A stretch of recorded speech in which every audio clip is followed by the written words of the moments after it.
23 সাল থেকে ভাই কিন্তু পেজের মাধ্যমে বিজনেসটা শুরু করছিল। তো এখন মাশাআল্লাহ ভাইয়ের ছোট একটা দোকানের মতো। দোকানটা দেওয়ার বয়স কতদিন হয়েছে? মাত্র 1 মাস। 1 মাস হলো, মানে জানুয়ারি মাসের 11 তারিখ থেকে 11 থেকে। এখন অনলাইনে থেকে শোরুমে আসছেন, এখন সেলটা কেমন মনে হইতেছে? অনলাইন থেকে শোরুমে মানে সেলটা রানিং মার্কেট তো প্রতিনিয়ত মাল বিক্রি হইতেছে।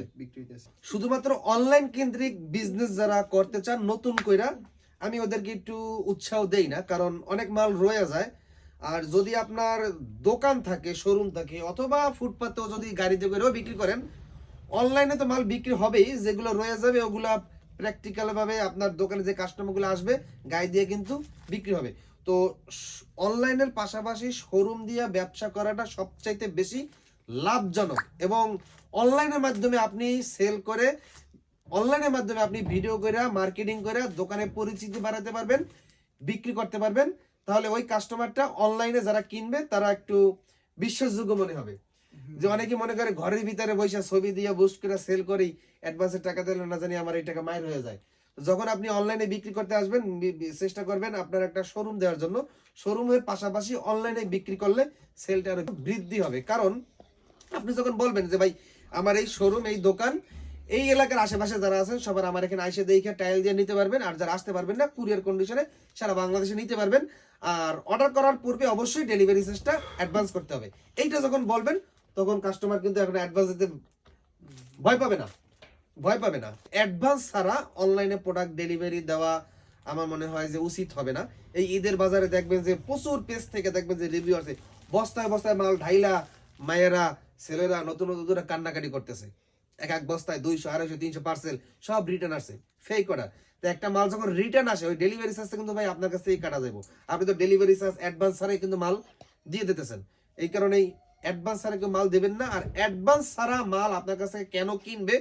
ভিডিও পেজে কন্টিনিউ দিতে হবে, ফেসবুকে অর্জন করতে হবে, কথা বলতে হবে, মানুষের ভিতরে বিশ্বাস অর্জন করতে হবে। আমাকে যেমন মানুষ বিশ্বাস করে, ভিডিও দিলেই মাল থাকে না, সারাসারি বাংলাদেশের বিভিন্ন প্রান্ত থেকে চলে আসে।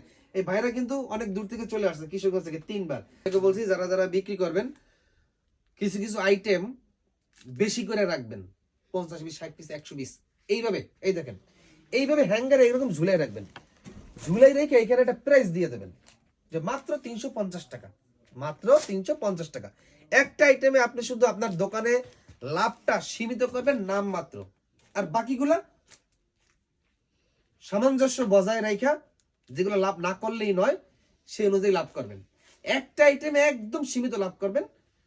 এইটার উসিলায় আপনার দোকানে ভিড় লেগে যাইব যে কি কয় 350 টাকা শার্ট পাওয়া যায়। এইটা আইসাই দেখেই আপনার আশেপাশে আরো দেখা, ধরেন এইটা দেখে আইসে দাম শুই না, এইটা হয়তো তার পছন্দ নাও হইতে পারে, ও 500 টাকাটা শার্ট পছন্দ হয়েছে, ওইটা সে নিয়ে যাবে। এরকম ব্যবসা কিছু কৌশল আছে। কম দামে কম লাভে শার্ট নিয়ে দোকানটাকে ভাইরাল করাবেন। অথবা আপনার এলাকার পরিচিত যারা আছে, লিফলেট 2-4-5 হাজার, একটা লিফলেট, ছোট একটা লিফলেট বানাইতে 40 পয়সা, 50 পয়সা, 60 পয়সা খরচ হয়। মানে 2000 লিফলেট বানাই দিলেন, বানাইয়া যেখানে 350 টাকা শার্ট পাওয়া যায়, কোন জায়গা, অমুক জায়গা, নাম ঠিকানা লিখে দিলেন। জুমার দিন মসজিদের দিন লিফলেট বিলি করলেন যে ঈদ উপলক্ষে, নতুন শোরুম উদ্বোধন উপলক্ষে, শোরুম প্রচারের উপলক্ষে 500-600 টাকা শার্ট দিয়ে দিচ্ছি মাত্র 350 টাকা, মসজিদে লিফলেট দিয়ে দিলেন। ওই দেখে দেখে ওখান থেকে কাস্টমার যাইবো, এটা 100% আপনি নিশ্চিত থাকেন। হ্যাঁ, এটা কাস্টমার যাইবো, নিশ্চিত থাকেন। অন্তত দেখার জন্য হইলো যাইবো, প্রচারই প্রসার। পড়াশোনা করতেছি গুরুদয়াল সরকারি কলেজে, অনার্স প্রথম বর্ষ। আচ্ছা, পড়াশোনা রানিং চলতেছে? পড়াশোনার পাশাপাশি আর কি এই বিজনেসটা দেওয়া। ও, এই ব্যবসা যে শুরু করছেন, টাকা পয়সা কি পরিবার থেকে দিছে নাকি ফ্যামিলি থেকে সাপোর্ট দিতেছে? ফ্যামিলি আমাকে সাপোর্ট দিছে। ও আচ্ছা। তো বড় ভাইয়ের জন্য দোয়া করবেন। আর যারা নতুন ভাবে বিজনেস শুরু করতেছেন, যাদের দোকান আছে, শোরুম আছে অনলাইনে কিংবা গ্রামে, তারা আমার কাছে খুব দ্রুত চলে আসেন।